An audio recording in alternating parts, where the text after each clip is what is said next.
राधे राधे दोस्तों, जय श्री कृष्णा। आप सभी भक्तों का आज की कथा में हार्दिक स्वागत है। भगवान श्री कृष्ण और श्रीमती राधा रानी की कृपा सदैव आप पर और आपके समस्त परिवार पर बनी रहे। दोस्तों, आज आप सुनेंगे माघ मास महात्म्य का 10वां अध्याय। इस अध्याय में आज आप सुनने वाले हैं कृष्ण की कथाएं, जो अत्यंत रोचक भी हैं और ज्ञान में वृद्धि करने वाली हैं। और अब भगवान श्री कृष्ण और श्रीमती राधा रानी का ध्यान करके आज की पावन कथा का श्रवण करते हैं। यह कहानी है द्वापर युग की। द्वापर युग का समय चल रहा था और भगवान श्री कृष्ण के रूप में महाविष्णु अपने 8वें अवतार में जन्म ले चुके थे और भगवान कृष्ण को देखने के लिए, उनके दर्शन के लिए सभी देवता, भगवान, शूर, ऋषि, मुनि एक एक करके भेष बदलकर बाल कृष्ण से मिलने आते थे। यह देखकर भगवान शिव के मन में भी अपने प्रिय प्रभु से मिलने की इच्छा उत्पन्न हुई, पर वो यह सोचकर रुके हुए थे कि बाल कृष्ण के लिए उपहार के रूप में क्या दिया जाए जिसे वह हमेशा अपने पास रख सके। तब शिव जी को याद आया कि उनके पास महान ऋषि दधीची की वज्र की अस्थियां बची हुई हैं। अच्छा, यहाँ आपकी जानकारी के लिए बता दूं कि ऋषि दधीची वो ऋषि हैं जिन्होंने राक्षसों और असुरों के संहार के लिए अपनी आत्म त्याग करके अपनी वज्र की हड्डियां देवताओं को दान दी थी, जिसे ऋषि विश्वकर्मा ने कुछ हथियार बनाए थे। अब उस बची हुई हड्डी में से एक हड्डी को तराशकर भगवान शिव जी ने एक अत्यंत सुंदर बांसुरी बनाई। फिर जब वह बालक भगवान कृष्ण को मिले तब उन्होंने वही बांसुरी उन्हें भेंट कर दी। वह सुंदर भेंट भगवान कृष्ण को बहुत पसंद आई और भगवान शिव और भगवान कृष्ण के बीच का स्नेह देखकर उस दिन देवताओं ने भगवान कृष्ण को बांसुरी वाला इस नाम से गौरवान्वित किया और उस बांसुरी को भगवान श्री कृष्ण अपने अवतार काल के अधिकतम समय हमेशा अपने साथ रखते थे। और पुराणों में इस प्रकार का वर्णन आता है कि जब भगवान श्री कृष्ण अपनी बांसुरी बजाते थे तो गोप गोपियां, इसके साथ ही जो भी जीव जंतु, पशु पक्षी, वो तक भगवान श्री कृष्ण की इस बांसुरी की धुन में अपनी सारी सुध बुध खोकर भगवान श्री कृष्ण के पास आ जाते थे। इस बांसुरी की लीला ही ऐसी थी और कथाओं में इस प्रकार का वर्णन आता है कि भगवान श्री कृष्ण की इस बांसुरी से सिर्फ राधा नाम की ही धुन निकलती थी और राधा रानी के नाम से ही यह बांसुरी बजा करती थी। ऐसा भी कहा जाता है कि जब भगवान श्री कृष्ण अंतिम बार श्री राधा रानी से मिले और श्री राधा रानी ने अपने प्राण त्याग दिए तो इसके बाद भगवान श्री कृष्ण ने अपनी वह बांसुरी भी तोड़ दी थी और इसीलिए ऐसा कहा जाता है कि भगवान श्री कृष्ण के हाथ में जो बांसुरी है वही राधा रानी का प्रतीक है। द्वापर युग में घटित कृष्ण और राधा की कहानियां कौन नहीं जानता। उस वक्त देवताओं में यह चर्चा थी कि राधा रानी भगवान श्री कृष्ण की सबसे बड़ी भक्त हैं, पर इस बात से एक व्यक्ति बिल्कुल भी सहमत नहीं थे और वह थे नारद मुनि। वह तो अपने आप को ही भगवान कृष्ण का सबसे बड़ा भक्त मानते थे, परंतु देवताओं में राधा रानी के विषय में चर्चा सुनकर उन्हें जलन महसूस होने लगी। नारद मुनि के स्वभाव से भगवान कृष्ण भी अच्छी तरह से अवगत थे और भगवान कृष्ण अपने भक्तों के मन में किसी भी प्रकार से अहंकार का बीज रहने नहीं देते। कोई न कोई उपाय करके अहंकार को दूर ही कर देते हैं, क्योंकि किसी भी प्रकार से भक्त के मन में अगर जलन होगी, ईर्ष्या होगी, अहंकार होगा तो भक्ति कर ही नहीं पाएगा। और भगवान श्री कृष्ण अपने भक्तों पर बहुत प्रेम करते हैं, इसीलिए भक्ति के बीच में बाधा आने वाली हर चीज को दूर कर देते हैं। अब हुआ कुछ ऐसा कि एक दिन नारद मुनि भगवान कृष्ण से मिलने द्वारकापुरी गए। उन्हें आता देखकर भगवान श्री कृष्ण अपना सिर पकड़कर बैठ गए। अब मुनिवर ने उन्हें देखते ही पूछा, क्या हुआ प्रभु, आप यूं सिर पकड़कर क्यों बैठे हैं? उस पर द्वारिकाधीश ने उत्तर दिया कि मुनिवर, आज हमें सिर में बहुत पीड़ा हो रही है। अब चिंतित होकर नारद जी ने पूछा, तो प्रभु इस पीड़ा को मिटाने का कोई उपाय है? कृष्ण ने कहा, हाँ उपाय तो है। अगर मेरा सबसे बड़ा भक्त अपने चरण धोकर उसका चरणामृत मुझे पिलाए तो मेरा सिर दर्द पल भर में ठीक हो जाएगा। अब कृष्ण के मुख से यह उपाय सुनकर कुछ पल के लिए तो मुनिवर सोच में पड़ गए कि हूँ तो मैं ही सबसे बड़ा कृष्ण भक्त लेकिन अगर मैं अपने पैर धोकर उसका चरणामृत प्रभु को पिलाऊंगा तो नर्क में जाने कितना महापाप लगेगा। ये बात रुक्मिणी और सत्यभामा से भी कही और 16,108 रानियों को भी बताई। भगवान श्री कृष्ण की नारद जी ने सोचा कि इन्होंने कुछ तो भक्ति करी होगी, तभी तो भगवान श्री कृष्ण की रानियां बनी हैं। इसीलिए उन्होंने सभी रानियों से कहा कि जो भी अपने आप में भगवान की कृष्ण का सबसे बड़ा भक्त मानता है वह अपने चरण धोकर भगवान श्री कृष्ण को पिला दे तो भगवान श्री कृष्ण की पीड़ा दूर हो जाएगी। लेकिन कोई भी इस बात के लिए राजी नहीं हुआ, क्योंकि सबको ऐसा लगता था कि अगर हम अपने चरण धोकर भगवान श्री कृष्ण को देंगे तो हमें नरक जाने से कोई नहीं बचा सकता।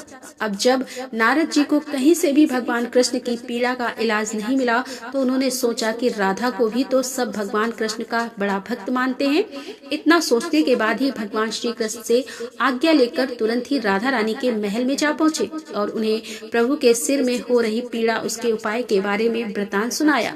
यह सुनकर राधा रानी ने एक क्षण का भी विलम्ब न करते हुए अपने चरण धोकर उसका अमृत एक कटोरी में नारद मुनि के हाथ में लाकर दिया और कहा कि हे मुनिवर, मैं नहीं जानती कि मैं भगवान कृष्ण की कितनी बड़ी भक्त हूँ, परंतु मैं अपने ईश्वर अपने आराध्य को पीड़ा में नहीं देख सकती।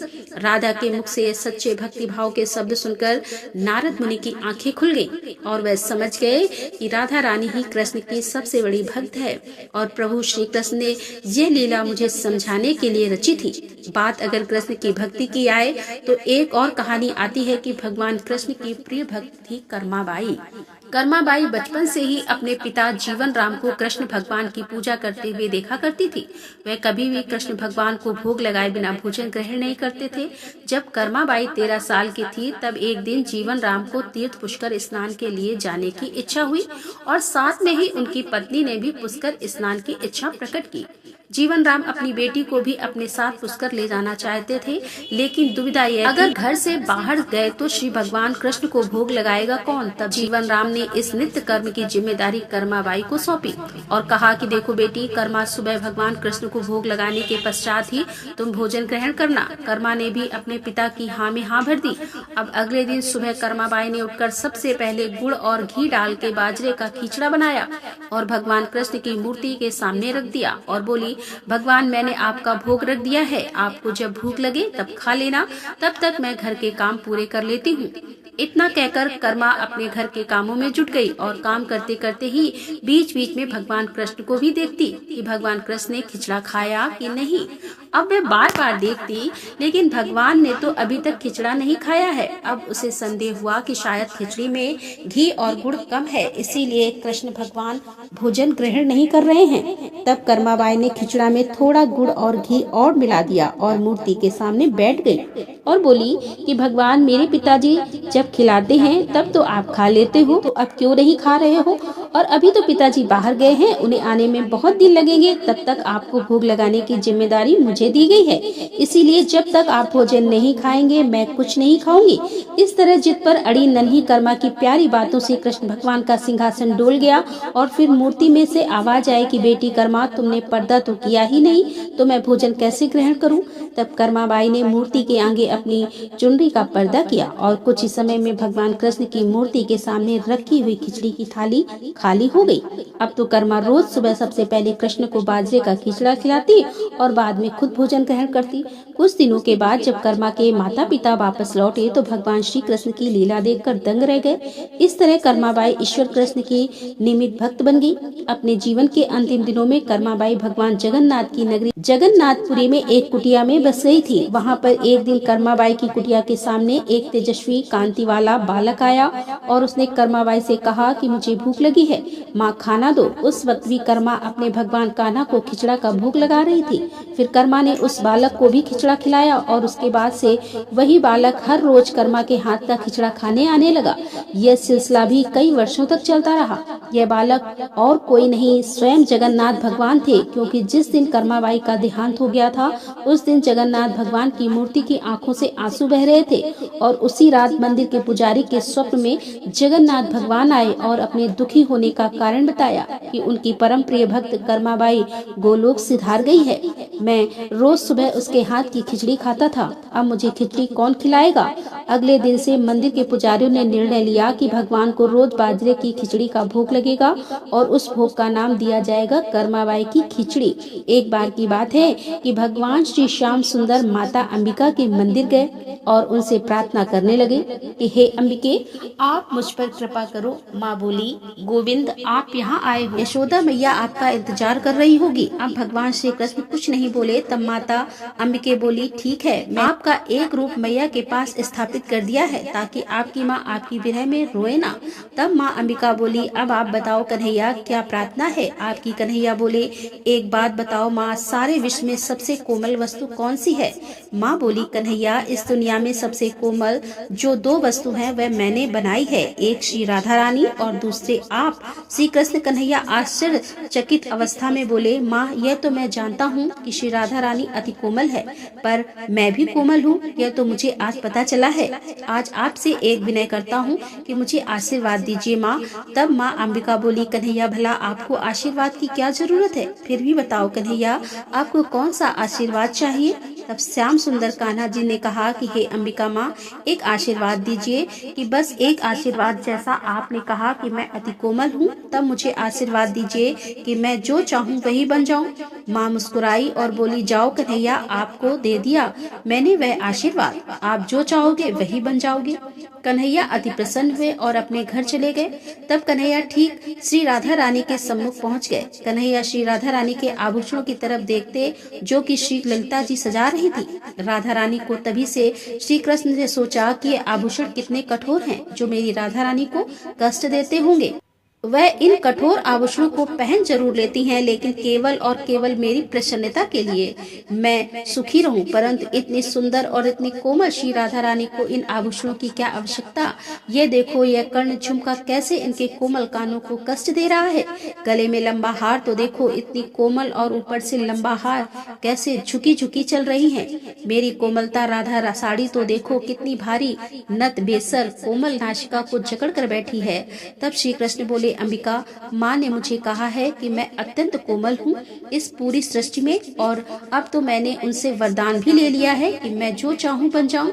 तब कन्हैया जी उसी समय अपने एक रूप से श्री राधा रानी के सारे आभूषण बन गए। उनकी साड़ी, लहंगा, काचू की सिंदूर, महावर, बेसर, करधनी, अंगूठी सब कन्हैया स्वयं ही बन गए, क्योंकि वह अति कोमल है। कन्हैया सब आभूषण स्वयं बन गए और दूसरे रूप में ललिता जी से बोले कि आप राधा रानी को यह आभूषण पहनाओ जो अत्यंत कोमल हैं। तब राधा रानी अट्टहास करती हुई बोली, ललिता जी, नंद गांव के आभूषण कोमल भी होते हैं। ललिता जी ने सारे आभूषण के लिए और राधा रानी को पहनाने लगी। तब एक एक आभूषण से श्री राधा नाम की ध्वनि होने लगी। तब राधा रानी ने कहा, यह आभूषण मेरा नाम क्यों गा रहे हैं? कन्हैया जानते थे कि यह सब आभूषण वे स्वयं ही बने हैं, तभी आभूषणों, वस्त्र आदि से राधा रानी की धुनी हो रही है। एक एक आभूषण और वस्त्र आदि जो अत्यंत कोमल थे, श्री राधा रानी को अत्यंत सुख पहुंचा रहे थे। राधा रानी बोली, ललिता जी, पहली बार आभूषण, वस्त्र आदि मुझे श्याम सुख आलिंगन का आनंद पहुंचा रहे हैं। कन्हैया अति प्रसन्न हुए कि मेरी कोमलांगी को मैं स्वयं अपनी कोमल देह के वस्त्र आभूषण बनकर उन्हें सुखी कर रहा हूँ। अब ऐसा क्यों हुआ? क्यों कृष्ण राधा रानी के आभूषण वस्त्र कोमल बने? क्योंकि एक दिन श्री चित्रा सखी राधा रानी के बेड़ी में फूल का गजरा बांध रही थी और गुड़ मंजरी फूलों का गजरा बना बना के श्री चित्रा को दे रही थी, और चित्रा राधा रानी की बेड़ी में बांध रही थी। और यह दृश्य श्री कृष्ण झाड़ियों में छिपकर देख रहे थे। तभी राधा रानी की बेड़ी में जैसे ही चित्रा जी पुष्प बांधती, तभी राधा रानी अपने केसों को फैलाकर सारे फूलों के गजरे को धरती पर फैलाती थी। तब चित्रा जी कहती कि यह क्या कर रही हो राधा रानी? आप सारे पुष्पों की माला, गजरा जो हम आपको पहना रही हैं, आप सारे केस फैलाकर क्यों गिरा रही हो?